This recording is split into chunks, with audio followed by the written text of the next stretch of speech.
بسم اللہ الرحمن الرحیم وعن جابر رضی اللہ عنہ قال قال رسول اللہ صلی اللہ علیہ وسلم ان ابلیس یضع عرشہ علی الماء، ابلیس اپنے عرش کو اور اپنے تخت کو پانی پر رکھتا ہے۔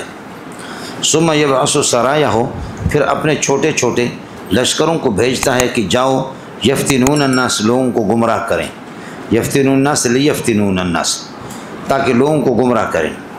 فَأَدْنَاهُمْ مِنِّي مَنزِلَةً أَعْظَمُهُمْ فِتْنَةً، ان میں سے دنا یدنو دنوبن سے اس کا معنی قریب، فَأَدْنَاهُمْ مِنْهُ ابلیس سے، ان سب سے زیادہ قریب تر ابلیس سے، منزلۃ مقام اور مرتبہ کے اعتبار سے وہ ہے اعظمہم فتنۃ، جو عظیم فتنہ والا ہو، جو سب سے بڑا ہو فتنہ کے لحاظ سے۔ یجیء احدہم، ایک شیطان آتا ہے، فیقول، کہتے فعلت کذا و کذا، میں نے دو طلباء کو لڑایا، فیقول ما صنعت شیئا، آپ نے کچھ بھی نہیں کیا۔ قال، اللہ کے نبی نے فرمایا کہ ثم یجیء احدہم، پھر ایک آتا ہے، فیقول، وہ کہتا ہے کہ ما ترکتہ، میں نے شمبو کو چھوڑا نہیں، حتی فرقت بینہ، شمبو کے درمیان میں، و بین امرتی، اور اس کی بیوی کے درمیان میں نے تفریق کرا دی، طلاق دلوا دی، اس طرح میں نے ان کو لڑایا کہ ان کو طلاق دلوا دی۔ قال، اللہ کے نبی نے فرمایا کہ فیدنیہ منہ، اس کو اپنے سے قریب کرتا کہ اچھا ہو گیا، دو خاندانوں کو اپنے لڑایا۔ ظاہر ہے کہ بیوی کو طلاق ہو گئی تو بیوی کے خاندان والے الگ اٹھیں گے اور شوہر کے والے الگ اٹھیں گے، گھر تباہ ہو گیا، بچے الگ تھلگ۔ قال، اللہ کے نبی نے فرمایا کہ فیدنیہ منہ، اس کو قریب کر دیتا اپنے آپ سے، ویقول، کہتا ہے کہ نعم العون انت، نعم العون، تو بہت اچھا مددگار ہے میرا، بہت اچھا کام کیا آپ نے، نعم العون انت، یا کہو نعم الولد انت، تو میرا اچھا ہے، یہ ہے کہ بیٹا ہے میرا۔ اس لیے کہ شیطان اللہ آپ کو بھلا کر، اس کی بیوی بھی ہے، اس کے بچے بھی ہیں ابلیس کے۔ افتتخذونہ وذریتہ اولیاء من دونی، کیا ابلیس کو اور اس کی اولاد کو مجھے چھوڑ کر کے ان کو دلی دوست بناتے ہو، ان کو کارساز سمجھتے ہو؟ اس طرح تو نہ کرو۔ حضرت امام شافعی سے کسی نے پوچھا ابلیس کی بیوی ہے؟ کہا ہاں، قرآن میں یہ افتتخذونہ وذریتہ، بیوی ہے، بچے ہے۔ فرمایا وہ کس طرح؟ تو حضرت امام شافعی نے فرمایا کس طرح کا کیا مطلب، میں اس کے نکاح میں موجود تھا کیا؟ سمجھے؟ فرمایا کہ اس کا کس طرح کا کیا مطلب، میں نے نکاح پڑھایا کہ مجھ سے تم پوچھتے ہو اس طریقہ پر؟ بہرحال تھا اس طرح، تو اس کو قریب کر دیتا ہے۔ فیدنی من، ویقول، کہتا ہے نعم الولد انت، تو میرا بڑا اچھا ہے، بیٹا ہے، اور یہ نعم العون انت، تو بہت اچھا میرا مددگار ہے۔ اور ایک صورت یہ کہ نام انت، نام انت، نعمہ نہیں بلکہ کیا ہے، نام انت، نام انت صنعت شیئا، ہاں تو نے بڑا کام کیا ہے، نام انت صنعت، سمجھے، آپ نے اچھا کام کیا۔ قال الاعمش، امام اعمش سلیمان بن مہران راوی اس حدیث کا، وہ کہتے ہیں کہ میرا گمان ہے، اراہ، میں سمجھتا ہوں کہ میرے استاد حضرت طلحہ جو حضرت جابر سے نقل کرتا ہے، قال، اس نے فرمایا فیلتزمہ، شیطان اس کے ساتھ چمٹ جاتا ہے، کہ میاں بیوی میں جس نے تفریق کی اس کے ساتھ چمٹ جاتا ہے، سینے سے لگاتا ہے، سمجھے، رواہ مسلم، کہ تو نے اچھا کام کیا۔ وانو قال قال رسول اللہ صلی اللہ علیہ وسلم ان الشیطان قد عیس من ان یعبدہ المصلون فی جزیرۃ العرب ولکن فی التحریش بینہم، شیطان مایوس ہو چکا ہے اس بات سے، من ان یعبدہ المصلون، کہ نمازی موحد لوگ اس کی عبادت کریں جزیر عرب کے اندر، جزیر عرب میں اب شیطان کی عبادت نہیں ہوگی، ولیکن فی التحریش بینہم، لیکن بھڑکانے کے اندر لگا ہوا ہے کہ ان کو آپس میں لڑانا اور ان کے آپس میں فساد، اس میں تو وہ لگا ہوا ہے، لیکن اللہ آپ کا بھلا کرے کیا ہے یہ کہ اس کی عبادت شیطان کی جائے، شیطان یہ اس سے مایوس ہے، شیطان شرک کو رواج دیتا ہے۔ تو جزیر عرب کے اندر شرک ختم ہو چکا ہے، سوال یہ کیسے ختم ہو چکا ہے؟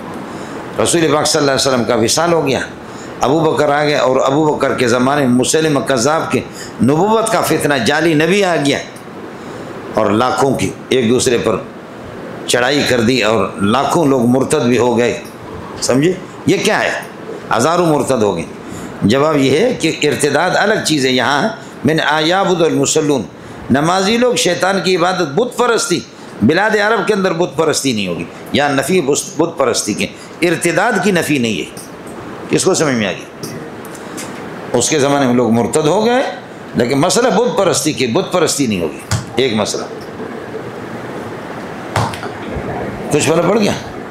اور دوسرا مسئلہ یہ ہے کہ شیطان مایوس ہے اس بات سے کہ لوگ اس کی عبادت کریں، یعنی اسلام بالکل نیست نابود ہو جائے، توحید نیست نابود ہو جائے، اس سے وہ مایوس ہے۔ توحید نیست نابود نہیں ہوگی، اسلام نیست نابود نہیں ہوگا، یہ ہے جی۔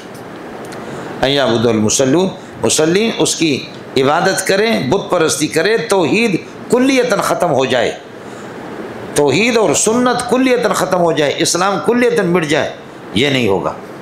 یہ دوسری توجیہ۔ تیسری توجیہ ہے کہ اکثر لوگ اس کو نہیں مانیں گے، ہوں گے۔ شیطان ظاہر ہے کہ اتنا حملہ کرتا ہے، لآتینہم من بین ایدیہم ومن خلفہم وعن ایمانہم وعن شمائلہم، دائیں سے بائیں سے آگے سے پیچھے سے اوپر سے نیچے سے میں حملہ کروں گی، اتنا تو کرے گا۔ لیکن مسئلہ یہ ہے کہ کل اکثریت کے اعتبار سے لوگ اس کی بات نہیں مانیں گے، الحمدللہ۔ اسی طرح تو یہ تین توجیحات ہیں۔ ایک یہ ہے کہ مایوس ہے اس بات سے کہ بت پرستی ہو، بت پرستی نہیں ہوگی، اور مسیلمہ کذاب کا جو فتنہ ہے وہ ارتداد کا ہے، بت پرستی کا نہیں ہے، بت پرستی سے مایوس ہے، سمجھے۔ دوسرا ہے کہ ایس من ان یعبدہ المصلون، وہ مایوس ہے اس بات سے کہ مصلی لوگ، موحد لوگ، نمازی لوگ اس کی عبادت کر دیں، معنی اسلام کلیتاً ختم ہو جائے اور اللہ کا توحید اور سنت کلیتاً، اس سے مایوس ہے، نہیں ہوگا، اس طرح ختم نہیں ہوگا۔ کچھ کتو بتو اکتو ابسو کلہم اجمعون، کچھ لوگ تو جائیں گے لیکن اس سے کوئی فرق نہیں پڑے گا۔ دو باتیں۔ تیسرا یہ کہ اکثریت اس کی بات نہیں مانے گی، یہ مایوس ہے۔ پھر مصلون کہا، مصلون سے مراد نمازی، نماز اس میں شریعت کے ارکان میں سے سب سے اہم چیز نماز ہے اس میں، اور جزیرۃ العرب میں مکہ مدینہ اور یمن ہے، جزیرۃ العرب میں مکہ مدینہ یمن، ولیکن فی تحریش بینہم، لیکن فساد بھڑکانے میں مسلسل ان کی کوشش رہے گی، وہ کوشش کرتا رہے گا۔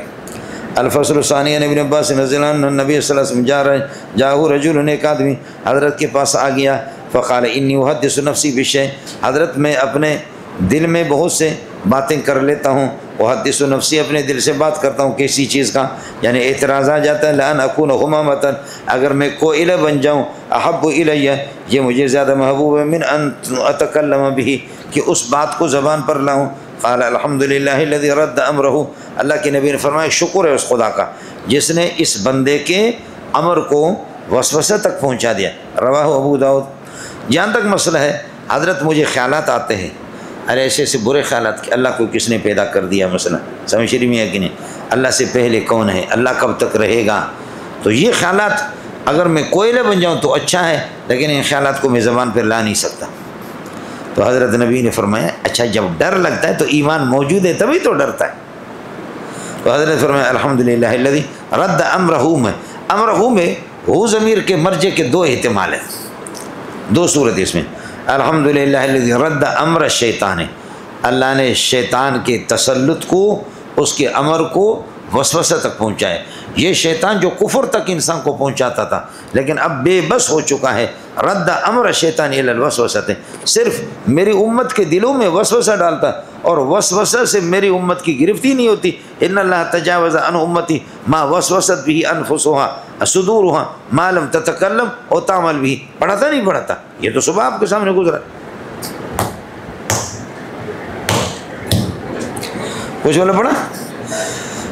تو چونکہ بات شیطان کی چل رہی ہے سیاق و سباق سے، اس لیے ضمیر کا مرجع شیطان ہے۔ الحمدللہ شکر ہے اس خدا کا، رد امر شیطان ہے، شیطان کے تسلط کو اور اس کے اللہ کا بھلا کریے کہ بدمعاشی کو، صرف وسوسہ تک، کفر سے اس کے ہاتھ ٹوٹ گئے، اب کفر تک نہیں، وسوسہ، اور وسوسہ میرے امت کے دلوں میں ڈالتا ہے، وسوسہ سے میری امت کی گرفت بھی نہیں ہوگی، اللہ نے وسوسہ کو پیدا کر دیا، سمجھتے ہیں۔ اور دوسری صورت، دوسرا احتمال یہ کہ رد امرہ میں ہو ضمیر کا مرجع بندہ، امت محمدی شخص، شکر ہے اس خدا کا، رد امر المحمدی، میری امت کے بندے کے مسئلے کو اللہ نے وسوسہ تک پہنچایا۔ شکر ہے، صرف وسوسہ آتا ہے، باقی اس کو زبان پر تو نہیں لاتا اور وہ عمل کرتا نہیں، زبان سے تو خدا کا انکار ہی نہیں کرتا، صرف وسوسہ آتا ہے تو کوئی پرواہ نہیں۔ کس کو سمجھ میں آ گئی؟ دونوں احتمال ہے جی، پہلے والا بھی، پہلی حدیث جو گزر گئی من ان یعبد المصلون، وہ بھی اور یہ بھی امتحانی جگہ ہے۔ امتحانی جگہ ہے، امتحانی جگہ۔ رواه ابو داؤد وعن ابن مسعود قال قال رسول اللہ صلی اللہ علیہ وسلم ان للشیطان لمۃ بابن آدم، شیطان کا ایک تصرف ہوتا ہے ابن آدم پہ، وللملک لمۃ، اور فرشتے کا بھی ہوتا ہے۔ فاما لمۃ الشیطان، شیطان کا چوکا یا شیطان کا تصرف وہ یہ ہے کہ فإعاد بالشر، وہ ڈراتا ہے تکلیف سے، وہ ڈراتا ہے برے انجام سے، تکلیف سے، اعاد ڈراتا ہے، سمجھے؟ اس کا ڈرانا ہے بالشر، تکلیف سے۔ وہ کیا ہے؟ ارے تو صدقہ کرے گا 40واں حصہ مولوی کو دے گا، کنگلا ہوگا، تیرے بچے کیا کریں گے اس مہنگائی میں، تو مولوی کو چندہ دیتا رہے گا تو کیا ہوگا تیرا، سمجھے؟ اور پھر تو ایمان لاتا ہے، ارے ایمان تو بہت مشکل ہے، ڈنڈے پڑیں گے، تو برطانیہ میں ایمان لاتا ہے، امریکہ میں کیا کرے گا؟ آپ کو جو بائیڈن چھوڑے گا، دوسرے چھوڑیں گے، تو فإعاد بالشر، تکلیف کے اور برائی سے ڈراتا ہے، سمجھے کہ اس کا برا انجام آپ کا ہوگا، حالانکہ کچھ بھی نہیں ہوتا۔ وَأَمَّا لَمَّةُ الْمَلَكِ، ملک اور فرشتے کا تصرف، فرشتے کا چوکا، وَإِعَادٌ بِالْخَيْرِ، وہ اللہ کو بھلا کریے کہ خیر کا وعدہ دیتا ہے یہی، وَتَصْدِيقٌ بِالْحَقِّ، اور حق کی تصدیق کرتا ہے۔ فَمَنْ وَجَدَ ذَلِكَ، جو اس کو محسوس کرے، فَلْيَعْلَمْ أَنَّهُ مِنَ اللَّهِ، شیطان والے فرشتے والے یقین کرے اللہ کی جانب سے، فَلْيَحْمَدِ اللَّهِ، اللہ کے حمد کرے۔ وَمَنْ وَجَدَ الْآخَرَ، اخرى جو شیطان والی صورتوں کو دیکھے، فَلْيَتَعَوَّذْ بِاللَّهِ مِنَ الشَّيْطَانِ الرَّجِيمِ، اللہ کی پناہ میں آ جائیں، اللہ کی پناہ میں آ جائے شیطان۔ ثم قرأ الشیطان یعدکم الفقر، شیطان تمہیں ڈرائے گا، یہ یعد وعد سے نہیں ہے، یہ یعد وعید سے ہے، شیطان وعدہ نہیں دیتا، شیطان ڈراتا ہے تمہیں فقر سے، وَيَأْمُرُكُم بِالْفَحْشَاءِ، تمہیں حکم دیتا بے حیائی کا، رواه الترمذی۔ وقال هذا حدیث غریب وعن ابی ہریرہ رضی اللہ تعالیٰ عنہ عن رسول اللہ قال لا يزالون يتساءلون، لوگ سوال کریں گے حتی یقال ھذا، یہاں تک یہ سوال بھی کیا جائے گا ھذا پر، یہاں پر اس کو اعراب لگانا چاہیے، لیکن چونکہ بنگالی کا کون کیا کہہ سکتا ہے، سمجھ رہے ہیں؟ یہاں تک یہ کہا جائے گا، وہ کیا؟ خلق اللہ الخلق، اللہ نے مخلوق کو پیدا کر دیا، فمن خلق اللہ، اللہ کو کس نے پیدا کر دیا؟ فإذا قالوا ذلك، جب یہ کہیں، فقولوا، ان کو جواب میں کہو اللہ احد، اللہ یکتا ہے، سمجھتا ہے، نہ اس کی ذات میں نہ اس کے صفات میں کوئی بھی شریک نہیں ہے، وہ معدود نہیں ہے، وہ یکتا ہے۔ شرکات میں آپ نے پڑھا نہیں پڑھا؟ ولا معدود، وہ معدود نہیں ہے، اس کو شمار بھی نہیں کر سکتے، عدد کے تحت نہیں آتا، کیوں عدد؟ ایک تو ہے۔ شرکات پچھلے سال تو آپ نے پڑھا نا۔ فاما لما الشیطان، فرمایا الشیطان یعدکم الفقر ویامرکم، رواه الترمذی وقال وعن ابی ہریرہ رضی اللہ عنہ، یہ ہو گیا اللہ احد، اللہ یکتا ہے، اللہ معدود نہیں ہے ان کے ذات میں اور صفات میں۔ عدد اس کو کہتے ہیں کہ اس کے ماقبل اور مابعد کو ملا کر کے ان کا آدھا بن جائے، اس کو عدد کہتے ہیں۔ عدد اس کو کہتے ہیں کہ ماقبل اور مابعد کو ملاؤ۔ دو سے پہلے کیا ہے؟ ایک ہے، دو کے بعد کیا ہے؟ تین، اور ایک کتنے ہو گئے؟ چار ہو گئے، دو ان کا آدھا ہے، چار ایک عدد ہے، چار سے پہلے کیا ہے؟ تین ہے، چار کے بعد کیا ہے؟ پانچ، اور تین کتنے ہو گئے؟ آٹھ ہو گئے، چاروں کا آدھا ہے، سمجھتا ہے؟ پانچ سے پہلے کیا ہے؟ پانچ ایک عدد، اس سے پہلے چار ہے، پانچ کے بعد کیا ہے؟ چھ، چھ اور چار 10، پانچوں کا آدھا ہے۔ ایک سے پہلے کیا ہے؟ کچھ نہیں، اس لیے وہ عدد ہی نہیں، اس لیے اللہ ایک نہیں ہے بلکہ اللہ یکتا ہے، بڑا معدود نہیں ہے۔ عدد کی تعریف صادق نہیں آتی، عدد وہ ہے کہ ماقبل اور مابعد دونوں کو ملاؤ، ان کا آدھا بن جائے گا، سمجھتے ہیں؟ اللہ سمد، سمد اس کو کہتے ہیں کہ وہ محتاج الیہ ہو، یعنی اس کی طرف پوری دنیا محتاج ہے، وہ کسی کا محتاج نہیں۔ اور لم یلد، اس نے کوئی بچہ پیدا نہیں کیا، وہ والد ہی نہیں ہے۔ جب وہ والد ہی نہیں ہے تو پھر اولاد اس کی کہاں سے ہے؟ وہ کہتا ہے کہ میں اولاد والد نہیں ہوں، تو اولاد اس کی کہاں سے آئے؟ اور لم یولد، وہ کسی کے اولاد بھی نہیں ہے، اس کے والدین بھی نہیں۔ ولم یکن لہ کفوا احد، بیوی ہو تو پھر بچے پیدا ہو جائیں نا، کوئی ہم اثر اور مماثل ہو، اس کا کوئی مماثل اور ہم اثر ہے ہی نہیں، مساوی نہیں۔ اگر اس قسم کا خیال آ جائے کہ اللہ کسی کا بچہ ہوگا، یہ ہوگا، ثم یدفر عن یساری ثلاثا، بائیں طرف تھوکے، دائیں طرف کی عظمت کی وجہ سے دائیں طرف نہ تھوکے، بائیں طرف تھوکے۔ ایک دوسرا ہے کہ دل بھی بائیں طرف ہے، دل بائیں طرف، خیالات دل میں آتے ہیں، تو اس لیے تھوکے بائیں طرف تھوکے۔ ایک تو یہ کہ دائیں طرف عظیم ہے، اس طرف نہ تھوکی، دوسرا ہے کہ بائیں طرف تھوکے کہ چونکہ خیالات دل میں آتے ہیں، دل دل دل ادھر ہوتا ہے، بروئیوں کا دل وہ ایڑیوں میں ہوتا ہے، ایڑیوں میں، لیکن عام طور پر دل جو ہوتا ہے وہ ادھر ہوتا ہے۔ اس لیے آپ کہتے ہیں کہ ذکر سے سکون ہوتا ہے، ذکر سے آدمی کو سکون ہوتا ہے۔ وَلْيَسْتَعِذْ بِاللَّهِ مِنَ الشَّيْطَانِ الرَّجِيمِ، اللہ کی پناہ میں آ جائے شیطان کی شرارت سے پناہ مانگے۔ رواہ ابو داؤد وسنذکر حدیث عمرو بن العاص فی باب خطبۃ یوم النحر، انشاءاللہ تعالی یہ حدیث وہاں گے۔ الفصل الثالث عن انس رضی اللہ عنہ قال قال رسول اللہ صلی اللہ علیہ وسلم لن يبرح الناس يتساءلون، ہمیشہ سے لوگ سوال کریں گے حتی یقولوا هذا، یہ کہیں گے اللہ خلق کل شیء، اللہ نے ہر چیز پیدا کر دی، فمن خلق اللہ عز وجل، اللہ پاک نے یہ کہ اللہ کو کس نے پیدا کر دیا، یہاں بھی ظالم نے بہت گڑبڑ کر دی ہے۔ فرماتے کہ رواہ البخاری ولی مسلم قال قال اللہ عز وجل ان امتک لا یزالون یقولون، آپ کی امت ہمیشہ کہیں گے کہ ما قدا ما قدا، یہ کیوں ہے یہ کیوں ہے، حتی یقولوا، یہاں تک کہیں گے حتی یقولوا ھذا، یہ کہیں گے اللہ خلق الخلق فمن خلق اللہ عز وجل، اللہ کو کس نے پیدا کر دیا۔ وعن عثمان بن ابی العاص قال قلت یا رسول اللہ ان الشیطان قد حال بینی وبین صلاتی وبین قراتی، یا رسول اللہ شیطان میرے درمیان، میری نماز کے درمیان حائل ہو جاتا ہے، وبین قراتی، میرے قرات، یلبس علیہ، میری قرات کو غلط کرتا ہے، یعنی خلط ملط کرتا ہے مجھ پر۔ فقال رسول اللہ ذاک شیطان، فرمایا کہ شیطان ہے، یقال له خنزب، درہم کے وزن پر خنزب، خنزب، یہ تینوں ہیں۔ فَإِذَا حَسَسْتَ، جب بعد بھی اس چیز کو آپ محسوس کریں، فَتَعَوَّذْ بِاللَّهِ، اللہ کی پناہ میں آ جاؤ، مِن شَرِّهِ، وَاطْفُلْ عَلَى يَسَارِكَ ثَلَاثًا، بائیں طرف تھوکو 3 مرتبہ۔ فَفَعَلْتُ ذَلِكَ، عثمان ابن ابی العاص کہتے ہیں میں نے یہی کیا، فَأَذْهَبَهُ اللَّهُ عَنِّي، اس وسوسے کو اللہ نے مجھ سے ختم کیا۔ رواہ مسلم۔ وعن القاسم بن محمد، حضرت ابو بکر کے پوتے ہیں، فقہاء میں، فقہاء مدینہ میں سے قاسم ابن محمد ابن ابی بکر صدیق رضی اللہ عنہ۔ حضرت قاسم بن محمد بتاتے ہیں ان رجلا سألہ، ایک آدمی نے پوچھ، فقال انی اہم فی صلاتی، میں اپنے نماز میں وہم کرتا ہوں، وہم لائق ہو جاتا، وسوسہ، اہم اوہم ہے، اعید اوعید ہے، اہم فی صلاتی فیکثر ذلک علیہ، یہ وہم کثرت سے مجھے ہوتا ہے۔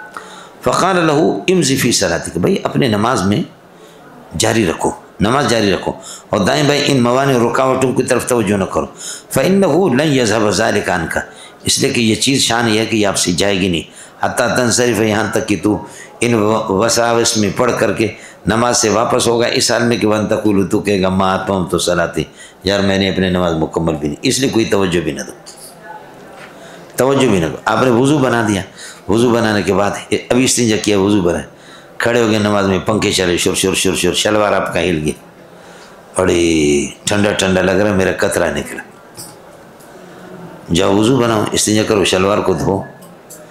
اس طرح اگر وہم پر آپ گئے تو اس لیے آسان طریقہ فرمایا کہ جب وضو بناؤ، وضو کے بعد شلوار پر اپنے چھینٹے لگاؤ، سمجھے، چھینٹے لگاؤ۔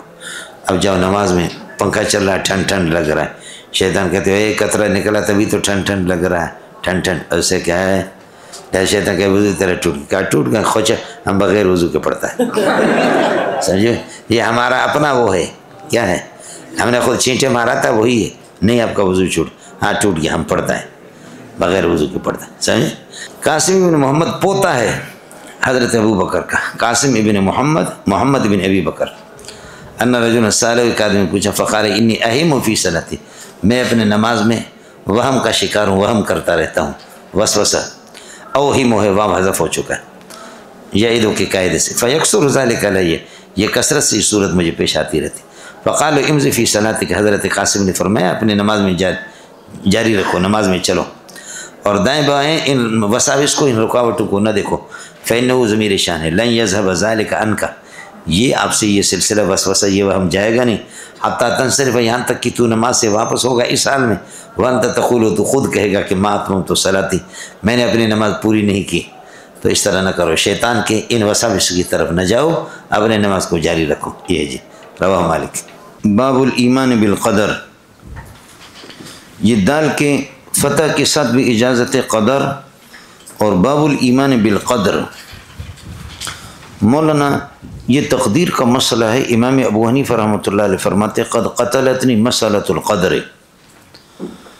تقدیر کے مسئلے نے میری ہڈیاں توڑ کر کے چھوڑ دی ہے مجھے. یہ اس قسم کا مسئلہ ہے کہ یہ مجھ سے حل نہ ہو سکا، بہت مشکل ہے. حضرت علی رضی اللہ تعالیٰ عنہ کو قول ہے، فرماتے ہیں کہ اللہ آپ کا بھلا کرے، طریق مظلم لا تسلکو، یہ اللہ آپ کا بھلا کرے اندھیرا راستہ ہے، لا تسلکو، اس پر چلو نہیں.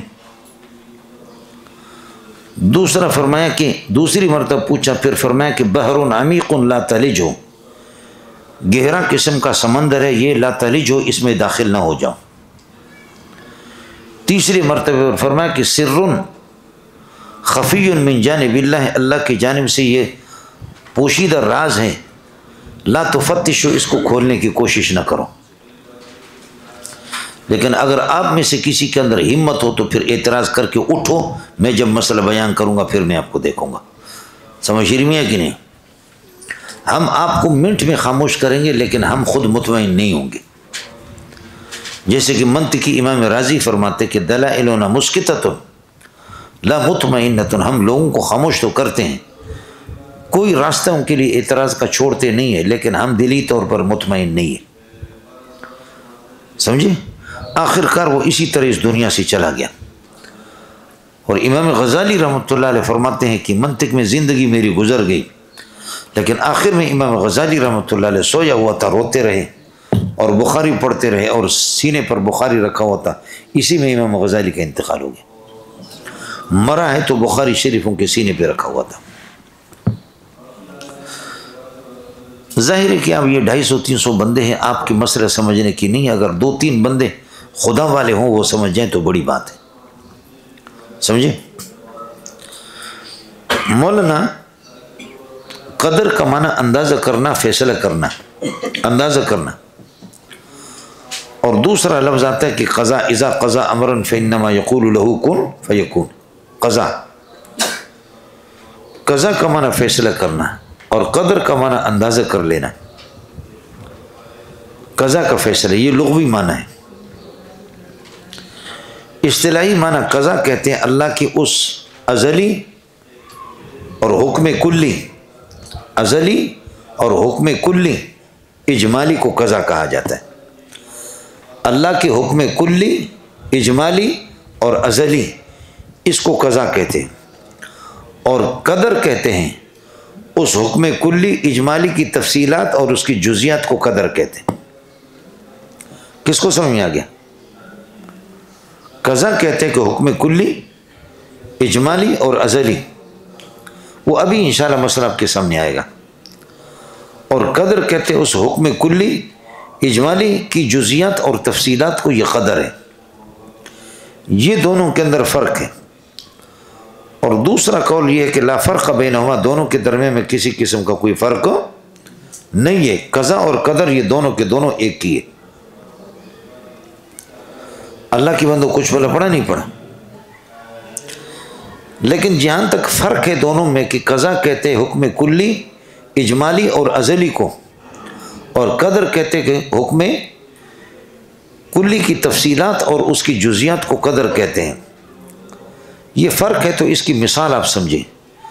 آپ کے جو انجینئر ہیں، انجینئر کوئی نقشہ بناتا ہے، بڑے بڑے ہاسٹل اور بڑی بڑی یہ کہ بلڈنگوں کے، یہاں بورچی خانہ، یہاں کچن، یہاں پر فلانا، یہاں پر یہ کہ باتھ روم، یہاں پر غسل خانہ، یہاں پر اللہ کا اسٹور، یہاں فلانا، یہاں فلانا فلانا فلانا. بعد میں جو کچھ 3 سال تک، 4 سال کے بعد یہ بلڈنگ بڑی بلڈنگ بن جائے، اس کا حکم اجمالی اور وجود ذہنی نقشہ اس کا پہلے سے انہوں نے بنایا ہے. لیکن پھر یہ کہ کھل کر کے جب تفصیلی طور پر سامنے آئے گا، 2 سال کے بعد، 3 سال کے بعد تیار ہوگا. یہ تفصیل ظاہر ہے کہ اس اجمال کے مطابق ہے. یہ تفصیل کیا ہے؟ یہ تفصیل اس اجمال کے اللہ آپ کا بھلا کرے مطابق ہے. اسی کو اللہ آپ کا بھلا کرے، وہ جو پہلے والا اجمال ہے، حکم کلی ہے، اس کو سمجھو کہ اللہ آپ کو دنیا کے اندر بھی اسی طرح اللہ کو کائنات کا اور عالم کا الی یوم الآخرت، الی یوم القیامت، قیامت تک جو اللہ کو علم ہے، یہ اللہ کا علم اور حکم کلی، یہ علم اللہ کا یہ قضا ہے. اور پھر کائنات کے اندر جیسے کہ پیدا ہوتے جا رہے عیسیٰ، موسیٰ، محمد، احمد، رحیم داد، کریم داد، عطا، فتح، زلیخا، زلیخا، گھوڑڑ خان، شپڑ خان، یہ سارے کے سارے جو سامنے آ رہے ہیں یہ اس حکم کلی اور ازلی اور اجمالی کی تفصیلات ہیں. سمجھتا ہے؟ دوسرے الفاظ میں آپ یہ کہہ دو کہ تقدیر کیا ہے؟ تقدیر اللہ کا علم ہے. بولو تقدیر کیا ہے؟ تقدیر اللہ کا علم ہے. اگر بھی نہیں مگر بھی نہیں، صرف الطاف نگر صاف جوان کے بچے اگر تم لوگ ہو، یہ بتاؤ کہ آسمان و زمین کائنات کے پیدا کرنے سے پہلے کہ کتنے آسمان ہوں گے، کتنی زمینیں ہوں گے، کتنے تارے ہوں گے، کتنے سورج ہوں گے، چاند کہاں پر ہوگا، کیا نظام ہوگا، درخت کتنے ہوں گے، دریا کہاں ہوں گے، پہاڑ کہاں ہوں گے، سمندر کیا ہوں گے، اربوں کھربوں انسان آ جائیں گے وہ کہاں. اس مسئلے کو میں نے تفسیر میں پڑھا ہے. خدا کی قسم مفتی صاحب سے پتہ کرو، مفتی مظہر صاحب سے، دوسروں سے، کہ بڑے بڑے شیخ الحدیث مجھے ملے، انہوں نے کہا اللہ کی قسم ہمارے بہت سے اشکالات ختم ہو گئے. سمجھ رہی میں؟ انہوں نے کہا کہ بخدا ہمارے بہت سے اشکالات ختم ہو گئے. کہ انجینئر کوئی نقشہ بناتا ہے، نقشہ بنا کر کے اور اسی کے مطابق 2 سال کے بعد 3 سال کے بعد بلڈنگ چلتے چلتے پورا اسی نقشے کے مطابق ہے. تو قضا کیا ہے؟ وہ حکم کلی اجمالی ہے اللہ کا، اور قدر اس کی تفصیلات ہے اور جزیات ہے اس کے. اور ظاہر ہے کہ تفصیل اس اجمال کے حکم کلی کے مطابق ہی ہوگا. دوسرے الفاظ میں نے آپ سے عرض کر دیا کہ اگر مگر نہیں، صرف الطاف نگر.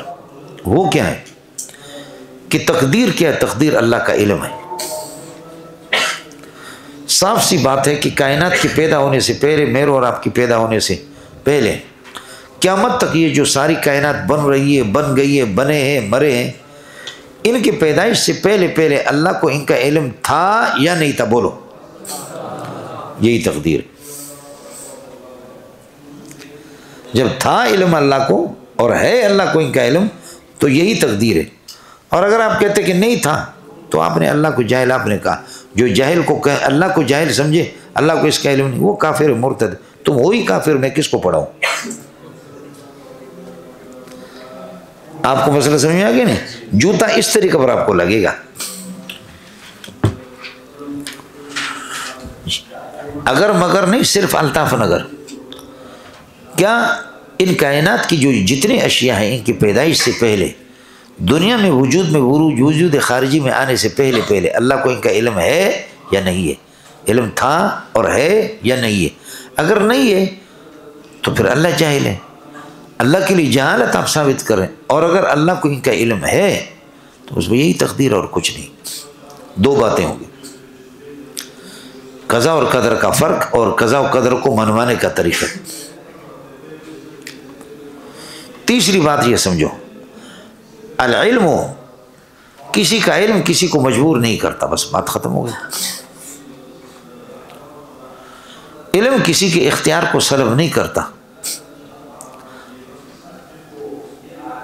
بروئی کون ہے؟ ہاتھ کھڑا کرے. بروئی. ہاں یہ بروئی ہے سب. یہ بروئی کا معنی بے راہ میں روی، بروئی میں شوی. معنی راستہ ٹھیڑا اختیار کرو گے، بروئی خود بخود بن جاؤ گے.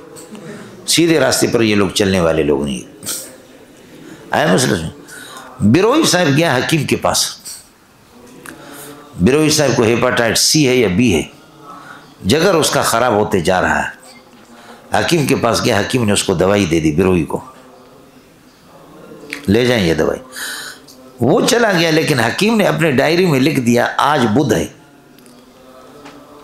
اور ذوالقعدہ کے آخری ہے. بالکل حکیم نے ڈائری میں لکھ دیا کہ یہ بروئی 2 مہینے کے بعد مرے گا.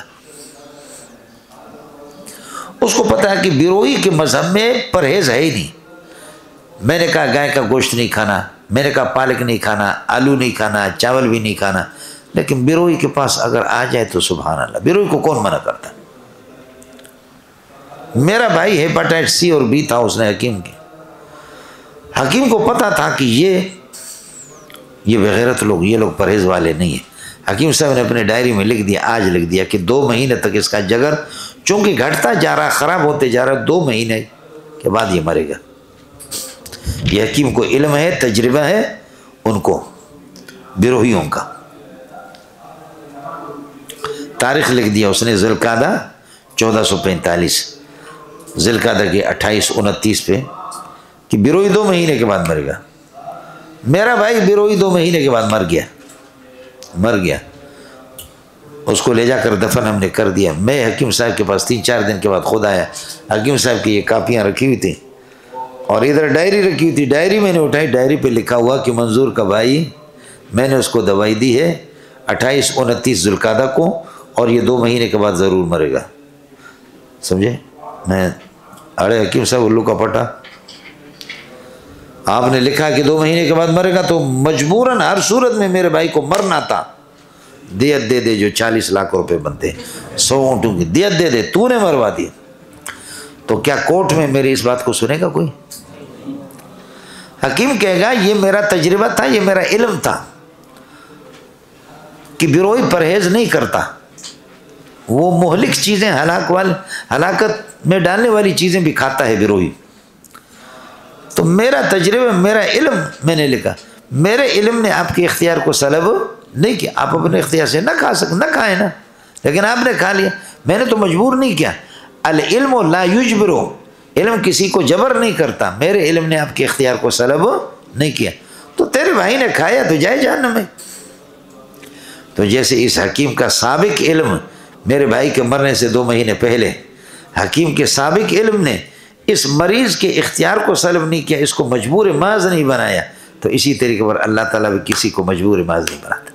تقدیر میں جو کچھ لکھا ہوا وہ اللہ کا علم ہے. اللہ کا علم میرے اختیار کو سلب نہیں کرتا. میں اگر چوری کرتا ہوں, ڈاکہ ڈالتا ہوں, تو اپنے اختیار سے کرتا ہوں. سمجھ میں نہیں ہے؟ اب آئے گا سمجھ میں. مولانا رومی رحمۃ اللہ علیہ کہتا ہے ایک آدمی گیا باغ سے چوری کیا اور بھر کر کے, اللہ کا بھلا کرے, اپنی چادر لے جا رہا ہے, پھل لے جا رہا ہے.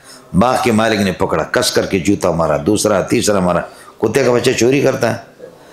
کہتے میں بھی اللہ کا, یہ باغ بھی اللہ کے, یہ پھل بھی اللہ کے, یہ دماغ بھی اللہ کے, یہ زبان بول رہی ہے یہ بھی اللہ کے.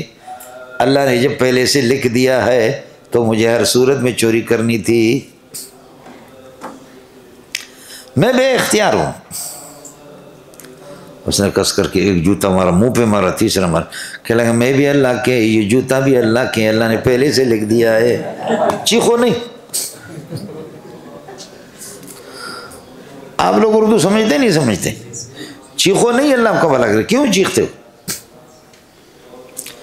اس لیے انسان مجبور محض نہیں ہے. اللہ کے بندوں کچھ پل پڑا. یہ تو مسئلہ ہو گیا کہ تقدیر کا میں نے عرض کیا کہ اللہ کے علم کو کہتے ہیں, اور اللہ کا علم کسی چیز کو سلب بھی نہیں کرتا. 2-3 مقدمات اس میں آپ کو بتا دی. اس کے بعد دوسرا مسئلہ کہ انسان کو اختیار ہے. قرآن خود بتاتے فمن شاء فلیؤمن ومن شاء فلیکفر, فمن شاء فلیؤمن ومن شاء فلیکفر. جو چاہے ایمان, جو چاہے کفر کرے. ہم نے آپ کے اختیار کو سلب نہیں کیا, آپ کی اپنی چاہت پر. فمن شاء فلیؤمن, ایمان کو اختیار کر سکتا ہے. ومن شاء فلیکفر, آپ کو اختیار ہے. آپ سمجھ رہے ہیں؟ وَلَوْ شَاءَ رَبُّكَ لَآمَنَ مَنْ فِي الْأَرْضِ كُلُّهُمْ جَمِيعًا وَلَوْ شَاءَ لَهَدَاكُمْ أَجْمَعِينَ. اگر اللہ چاہے جبری طور پر آپ کو ہدایت پہ لگا سکتا ہے, جیسے بنی اسرائیل کو کہا وَرَفَعْنَا فَوْقَكُمُ خُذُوا مَا آتَيْنَاكُمْ. جبری طور پر اللہ آپ کو ہدایت دے سکتا ہے, لیکن یہ دنیا دار التکلیف ہے, یہاں اختیار کا مسئلہ چلتا ہے اپنے ایمان سے. اس لیے اللہ آپ کو جبر نہیں کرتا. اختیاری طور پر ہدایت کو اختیار کرو یا نہ کرو, آپ کا اختیار اپنی جگہ پر ہے. آپ کا اختیار سلب نہیں ہے. کس کو سمجھ میں آ گیا؟ آپ کا اختیار سلب نہیں ہے, قرآن بھی کہتا ہے. دوسرا مسئلہ یہ ہے کہ اللہ آپ کو بداہت بھی سمجھتا ہے. وہ بداہتن بھی. ایک آدمی اس کے ہاتھ سے لرز رہے ہیں, کسی کے منہ پہ لگ دیا, آپ معاف کریں گے, یہ غیر اختیاری ہے. یا ایسے ہیں ایسے آپ کے دوبر پہ اس کے ہاتھ لگ گئے, راشے کی بیماری دیکھا ہے, لگ گئے, تو آپ کہیں گے غیر اختیاری طور پر ہوا. بداہت بھی اس بات کا فیصلہ کرتی ہے کہ بین الحرکتین, دونوں حرکتوں میں بڑا فرق ہے. یہ غیر اختیاری ہے, راشا کی بیماری ہے. قرآن بھی کہتا ہے کہ آپ کو اختیار ہے, اور بداہت بھی اس بات کا فیصلہ کرتی ہے کہ آپ کو اختیار ہے. دونوں حرکتوں میں فرق ہے. یہ حرکت اختیاری ہے، وہ غیر اختیاری.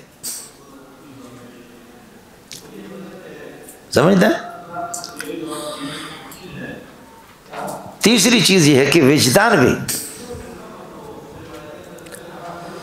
کہ اگر دشمن آپ کو تھپڑ مارے آپ ضرور بدلہ لیں گے، لیکن آپ بیٹھے ہوئے تھے ایک پرانا سا درخت، اس کے نیچے پورا درخت آپ کے اوپر ہوا نے گرا دی. سڑے ہوئے بہت سے درخت ہوتے ہیں، سمجھے، وہ درخت اور آپ کو سخت چوٹ لگی، درخت کی پٹائی کریں گے؟ بولو، درخت کی پٹائی. جبکہ اس نے تو معمولی سا تھپڑ مارا، اس سے آپ لڑ رہے ہیں، اور درخت نے اتنا زخمی کر دیا آپ کو، یا دیوار آپ پر گر گئی، سخت قسم کی ہوا چلی، آپ بیٹھے ہوئے تھے دیوار کے پاس، دیوار نے آپ کی ہڈیاں توڑ دی، کیا کریں گے؟ دیوار کو ماریں گے؟ آپ کو پتا کہ یہ غیر اختیاری ہے، یہ اللہ کو بلا کر مجبور ہے، اور وہ جو مجھے جو تھپڑ پڑی ہے وہ اختیار والے. چوتھی بات یہ کہ فطرت خود اس کا فیصلہ کرتی ہے، فطرت بھی اس کا فیصلہ کرتی ہے، جانور بھی اس کے فیصلے کرتے ہیں. آپ کس کر کے ڈنڈا اونٹ کو ماریں، آپ پتھر کتے کو ماریں، لگا اس کو پتھر ہے کتے کو، لیکن کتا آپ کا شلوار پھاڑ دے گا. اگر غیرت مند کتے ہو، دو قسم کے کتے ہوتے ہیں، مجھے معلوم نہیں کہ آپ کس کے مزاج کے، سمجھے، دو قسم کے کتے. ایک کتا ہوتا ہے کہ غیرت مند، پتھر یہاں سے کس کر کے آپ نے مارا، وہ آ کر کے تجھ پہ پکڑے گا آپ کو، سمجھے وہ. اور کتے کو کراچی میں لانے کے بعد، کراچی کے کتے سارے بے غیرت، یہ آپ کو صاف صاف بتاؤں. تو قرآن بھی اختیار کو بتا رہا کہ اختیار ہے، سمجھے، اور اللہ کو کیا ہے، بداحت بھی اختیار کو بتا رہا کہ اختیار ہے، حرکت راشہ وغیرہ میں فرق ہے.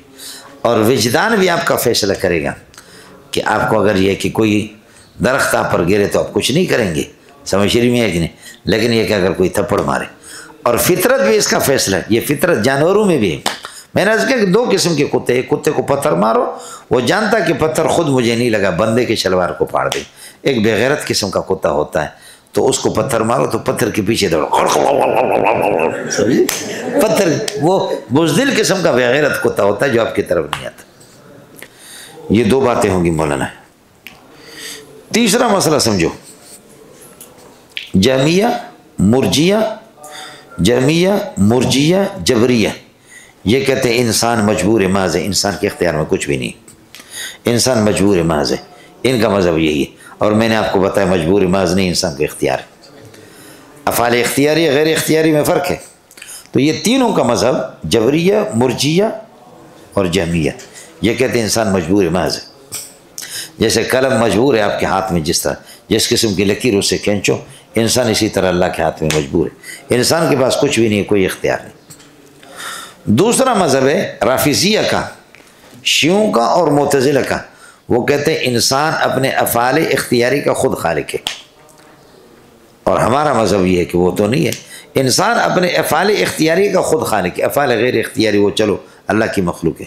یہ معتزلہ اور شیعوں کا مذہب ہے، سمجھ رہی ہیں کیوں. اور تیسرا مذہب اہل سنت والجماعت کا جو آپ نے پڑھا، وَأَفْعَالُ الْعِبَادِ مَخْلُوقَةٌ لِلَّهِ سبحانہ وتعالی يُصَابُونَ عَلَيْهِ إِن كَانَتْ طَاعَةً وَيُعَاقَبُونَ عَلَيْهِ إِن كَانَتْ مَعْصِيَةً. پڑھا نہیں پڑھا؟ عقائد نصفیہ کی عبارت ہے، شرکائے تو اس کے اوپر ہے. افعال العباد مخلوقۃ للہ سبحانہ وتعالی یصابون علیہ ان کانت طاعۃ ویعاقبون علیہ ان کانت معصیۃ. کہ انسان کے پاس قوت خالقہ نہیں ہے لیکن قوت کاسبہ ہے. قوت خالقہ نہیں ہے، قوت کاسبہ اس کے پاس ہے. یہ مسئلہ آپ کے سمجھ میں آ گیا؟ یہ تین باتیں ہوں گی. چوتھی بات سمجھو کہ تقدیر کی دو قسمیں ہیں، یہ ہماری دانش کے مطابق. ایک تقدیر معلق ہے، دوسرا تقدیر مبرم ہے. تقدیر مبرم یہ ہے کہ 82 سال کی عمر میں مولی منظور چلا جائے گا فلانے بیماری سے، یہ سمجھے، یہ تقدیر مبرم ہے، قطعی ہے. قطعی. تو تقدیر معلق یہ ہے اگر والدین کی فرمان برداری کریں گے اور تہجد کا اہتمام کریں گے، طلباء کی دعائیں لیں گے تو یہ 100 سال عمر کرے گا، نہیں تو نہیں، ورنہ اس کی عمر. دونوں میں خلاصہ یہ نکلا کہ تقدیر معلق بھی شرط ہے، مشروط بھی شرط ہے، اور تقدیر مبرم وہ مشروط بشرط نہیں، اٹل فیصلہ ہے۔ کس کو سمجھ میں آ گیا؟ یہ تقدیر کی جی دو قسمیں۔ اللہ کے بندوں کچھ پڑھا نہیں پڑھا۔ پانچویں بات، تقدیر کا فائدہ کیا ہے؟ تقدیر انسان کو بزدل بنا دیتی ہے کہ بھائی میرے لیے پہلے سے لکھا ہوا ہے، میرے لیے پہلے سے لکھا ہوا، میرا اختیار کچھ بھی نہیں ہے۔ تو ہم نے آپ کو بتایا کہ آپ کا اختیار ہے، قوت خالقہ آپ کے پاس نہیں، قوت کاسبہ ہے آپ کے پاس۔ اور 4-5 مثالیں دی، قرآن کے اندر بتایا، اور بداحت میں بھی بتایا، وجدان میں بتایا، فطرتاً آپ کو بتایا کہ آپ کو اختیار ہے۔ اختیار کامل نہیں ہے لیکن اختیار ناقص تو ہے۔ آپ ایک پاؤں اٹھا کر کے ایک پاؤں پہ کھڑے ہو سکتے ہیں، لیکن دوسرا پاؤں اٹھائیں اب کھڑے ہو جائیں۔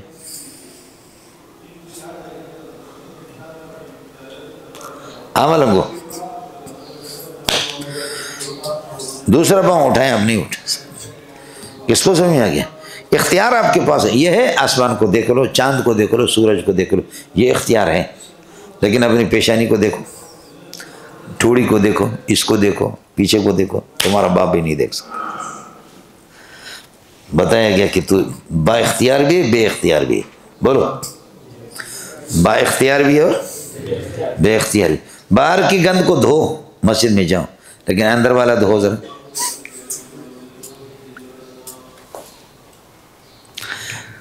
آخر آپ لوگوں نے ناشتہ تو کیا ہوگا نا، تو یہ ایک مختار کل آپ نہیں ہے۔ آیا مسئلہ سمجھ میں؟ ہاں ملنگو،